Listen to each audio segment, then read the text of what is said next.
Bienvenido a esta exploración detallada.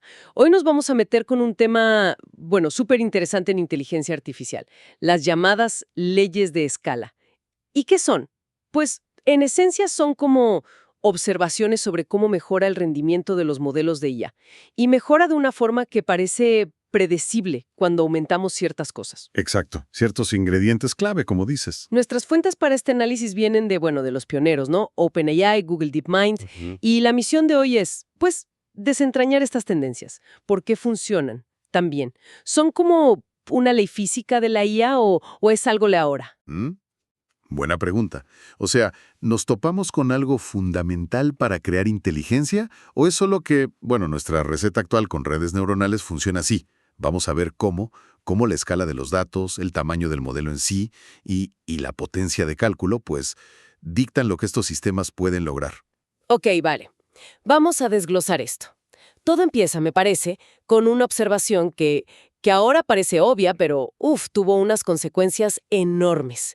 Cuando entrenas un modelo de IA, su tasa de error es baja. Al principio, rápido, ¿no? Luego más despacio. Claro. Pero lo clave es que, para una cantidad fija de cómputo o de datos, parece que hay un límite, como una barrera que no puede cruzar. Ajá. Pero ahí viene lo bueno. Si inviertes más datos, modelos más grandes, más tiempo de máquina, ese límite baja. Y lo que vieron los investigadores, sobre todo en un artículo clave de OpenAI de enero de 2020, es que esta mejora sigue un patrón súper regular. ¿Regular cómo? Si graficas el rendimiento contra esos recursos, pero en escalas logarítmicas, las curvas se vuelven líneas rectas. ¡Wow! Líneas rectas en logarítmico, eso en matemáticas grita ley de potencia, ¿no? Exactamente. Ley de potencia. Sugiere una relación muy ordenada, predecible, en medio de toda la complejidad de entrenar redes gigantes. Es casi contraintuitivo. Sí, la verdad que sí. Y cuantificaron cómo el rendimiento, medido por el error o la pérdida, mejoraba al escalar el cómputo, el tamaño del modelo, o sea, los parámetros, y la cantidad de datos. Y lo más sorprendente es que estas leyes parecían bastante universales.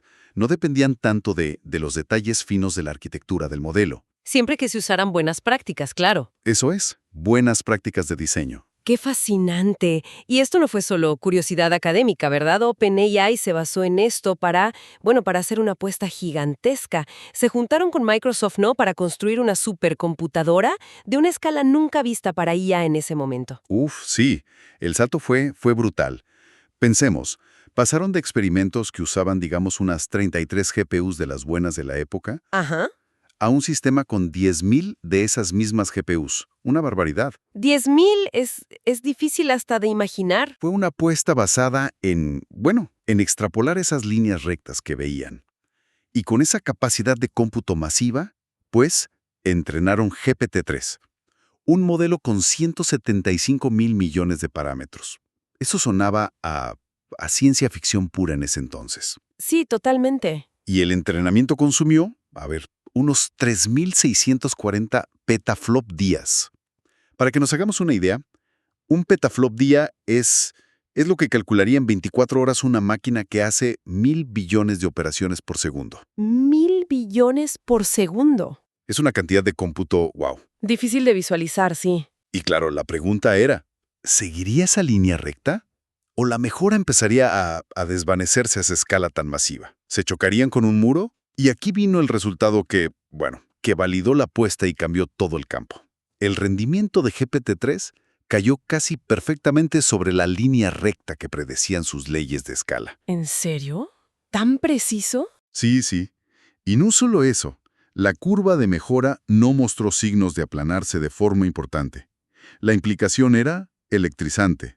Significaba que modelos aún más grandes, con más cómputo, más datos, probablemente serían todavía mejores. No parecía haber un muro a la vista, al menos para el lenguaje. Suena demasiado fácil, ¿no? Exacto. Y como pasa casi siempre en ciencia, pues, la realidad tiene más matices. Investigaciones que vinieron después, también de OpenAI, miraron si estas leyes se mantenían igual para otras tareas, como generar imágenes o videos a partir de texto. Ah, claro, no solo lenguaje.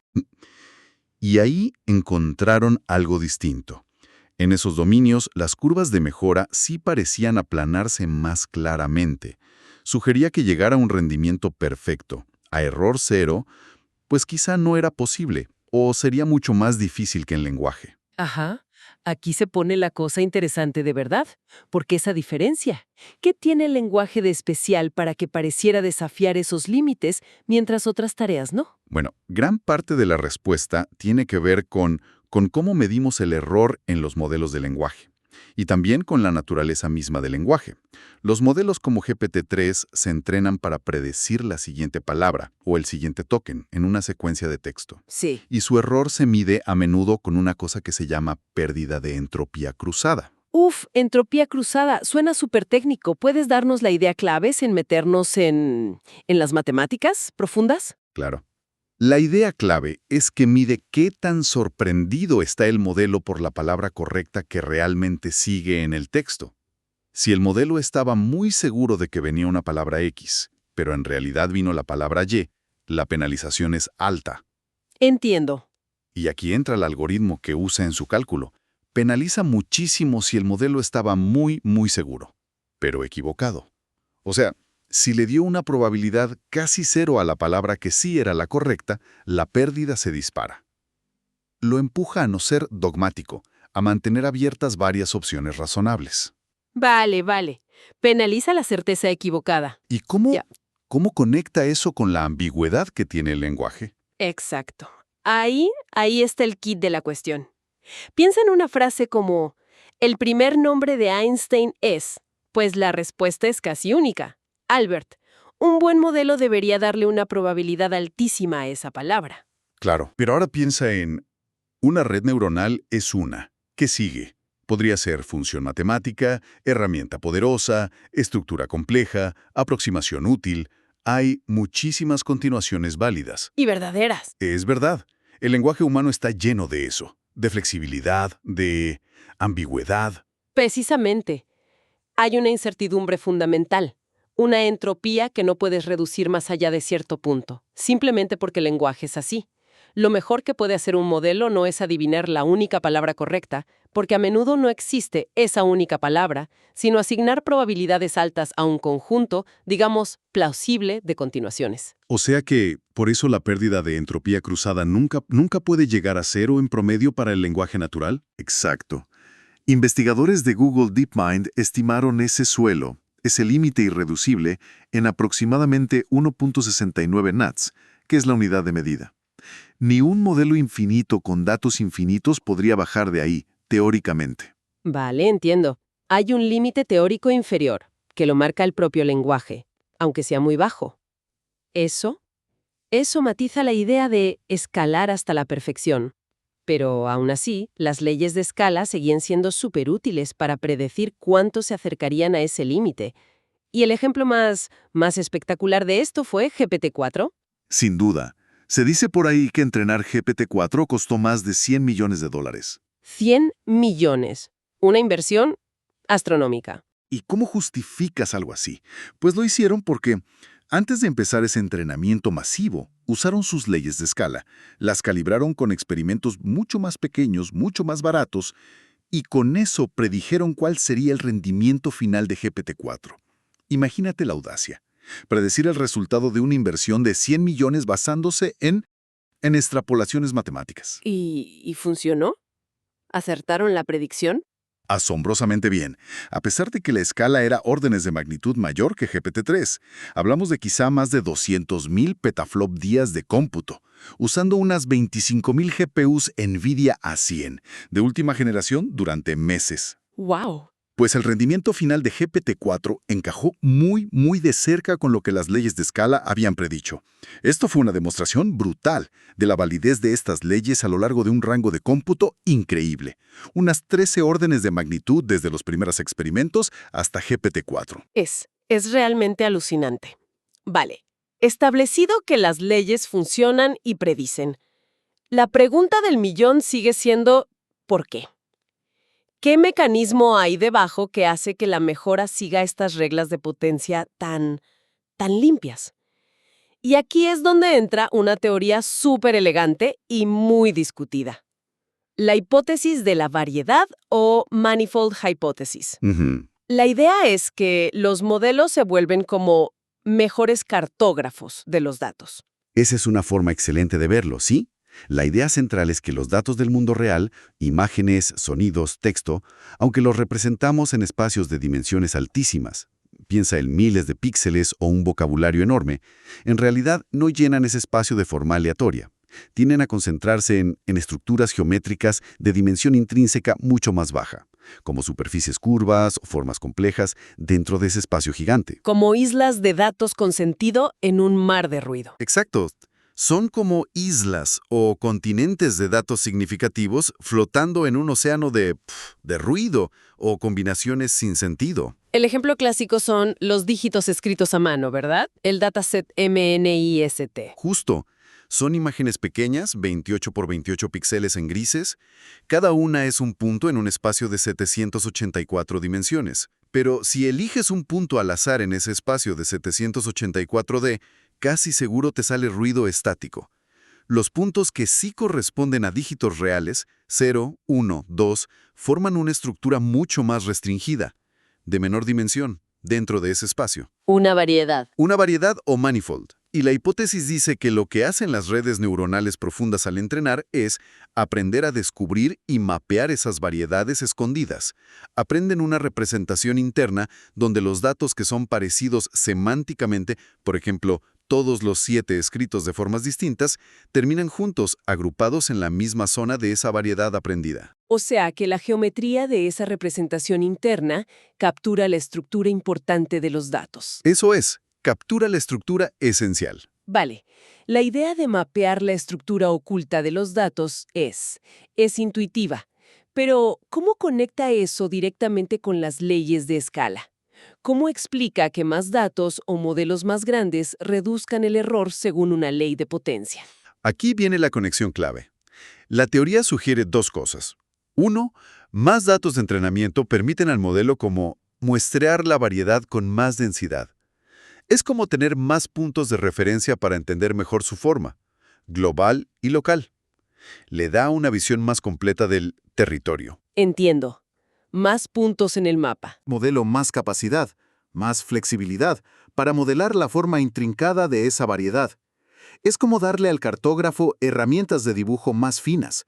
Puede capturar curvas más sutiles, detalles más precisos del mapa. Mejor resolución. Exacto, mayor resolución. La teoría propone que el rendimiento está limitado por esa resolución con la que el modelo puede representar la variedad, y matemáticamente predice cómo debería escalar el error, la pérdida, a medida que aumentamos los datos, D, o el tamaño del modelo, N. Predice una ley de potencia donde el exponente depende de la dimensión intrínseca de la variedad. Básicamente, más datos o modelo más grande es igual a mayor resolución del mapa y eso es igual a menor error. Justo. A esto se le llama escala limitada por resolución. Suena súper coherente. Una explicación que une la geometría de los datos con los recursos del modelo y el rendimiento final. Pero toda teoría bonita tiene que chocar con la realidad. ¿Encajan las predicciones numéricas de esta teoría con las leyes que observaron OpenAI y DeepMind? Y aquí es donde la historia, se pone más matizada. Para ciertos tipos de datos, como datos sintéticos, donde ya sabemos la dimensión intrínseca, o para datasets a imágenes más simples como MNSIT, el acuerdo es sorprendentemente bueno. Sí, Si la teoría predice los exponentes de escala que se observan, razonablemente bien. pero intuyo que para el lenguaje natural la cosa no es tan sencilla. Has intuido bien. Para el lenguaje natural hay una discrepancia notable. El exponente de escala que OpenAI observó empíricamente para la dependencia de los datos era de menos 0.095, más o menos. Ajá. Si aplicas la fórmula teórica que relaciona ese exponente con la dimensión intrínseca, menos 4 dividido por la dimensión, implicaría que la dimensión intrínseca del lenguaje es de alrededor de 42. ¿Y eso es bajo, alto o? Es significativamente más bajo de lo que sugieren otras técnicas que no se basan en leyes de escala para medir la dimensionalidad del lenguaje. Esas otras técnicas apuntan a cifras más cercanas a 100 o incluso más. Ah, vale. O sea que la teoría de la variedad predice la forma de la relación, una ley de potencia, pero el número exacto del exponente no cuadra para el lenguaje. Exacto. Nos dice que la teoría es prometedora, que capta parte de la verdad, pero probablemente no es toda la historia. Falta algo, o la teoría necesita ajustes para la complejidad del lenguaje. Entendido. Las leyes empíricas son sólidas, la teoría de la variedad es atractiva pero incompleta, sobre todo para el lenguaje. Y hay otro punto importante que mencionar, ¿no? Estas leyes predicen la mejora general, la métrica global como la pérdida, Pero no son tan buenas prediciendo cuándo van a surgir habilidades específicas. y más complejas, ¿Habilidades como cuáles? pues capacidades como hacer operaciones aritméticas, resolver anagramas, seguir instrucciones con varios pasos, o ciertas formas de razonamiento lógico. Estas habilidades a menudo parece que emergen. De forma bastante abrupta, inesperada, a ciertas escalas de modelo. No siguen necesariamente la misma curva suave de mejora que la pérdida general. O sea, la mejora general es predecible, pero las capacidades concretas pueden aparecer de golpe. Algo así. Y comprender por qué y cómo surgen estas habilidades emergentes es, uno de los grandes misterios y de las áreas de investigación más calientes ahora mismo. Bien, bueno, hagamos un balance de esta inversión profunda. Está claro que las leyes de escala neuronal han sido como una brújula increíblemente útil, casi profética, diría yo, en el desarrollo reciente de la IA. Han permitido justificar y guiar inversiones masivas en modelos como GPT-3, GPT-4, con una precisión predictiva que asombra. Sí, totalmente. Y la hipótesis de la variedad, aunque tenga sus matices, nos da un marco conceptual potente para empezar a entender el porqué de estas leyes. Conecta el rendimiento con la estructura geométrica de los datos. Pone muy de relieve cómo la cantidad de datos, el tamaño del modelo y la potencia de cómputo son hoy por hoy las palancas fundamentales que controlan lo que pueden hacer estos sistemas. Lo cual nos deja con una resolución final. Intrigante, ¿no? Estas leyes describen brillantemente el comportamiento de las redes neuronales profundas que dominan la IA ahora.